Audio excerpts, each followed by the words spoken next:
আমি রাগ করেছি আমার এই ভাইয়ের উপরে যে এখানে তো আমি ভাষণ দিতে আসিনি, আমি এখানে তাদের পাশে দাঁড়াতে এসেছি।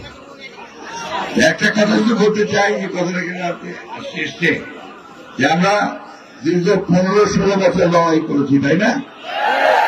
হাসিনার বিরুদ্ধে লড়াই করেছি তো। আপনাদের এখানে খুব কম লোক আছে যার বিরুদ্ধে মামলা হয় নাই, হয়েছে না?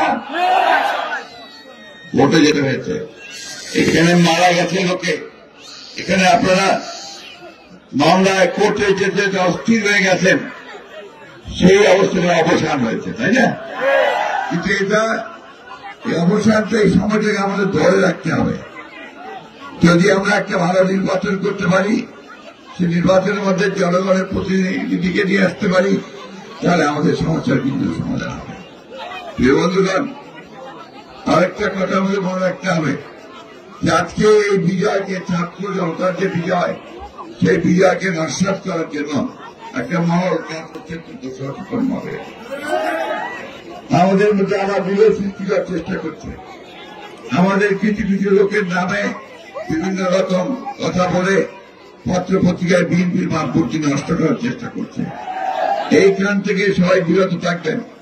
যদি কাউকে দেখেন যে চাঁদাবাজি করছে বা দখলদারি করছে, তাকে ধরে সাথে সাথে পুলিশে দেবেন অথবা আপনারা আর্মির কাছে দেবেন। এই ব্যাপারে আমাদের কোন রকমের কোন সুপারিশ থাকবে না। আমরা পরিষ্কার বিএনপির কোন লোক এটা করতে পারে না, আপনাদেরকে এটা প্রতিরোধ করতে হবে। বন্ধুগণ, এই কথাটা বেশিটা খুব ক্লিয়ার। আমরা বন্যার দুর্গত মানুষের পাশে দাঁড়াতে এসছি, আমরা দাঁড়াবো। আরেকটা কথা আমি বলতে চাই, নতুন সরকার মাত্র 20-22 দিন বয়স হয়েছে, একে আমাদের সময় দিতে হবে যে সে যেন একটা সুস্থ নির্বাচন করার মতো পরিবেশ তৈরি করতে পারে, তাই না? আগে ভাগে বেশি কথা বলা ঠিক হবে না। সমস্ত রাজনৈতিক দলগুলোর সঙ্গে আলোচনা করে আমরা গিয়েছিলাম, আমরা বলেছি এই আলোচনা করে বসে সকলে যা চায় মানুষ, সেইভাবে একটা নির্বাচনের ব্যবস্থা করতে হবে।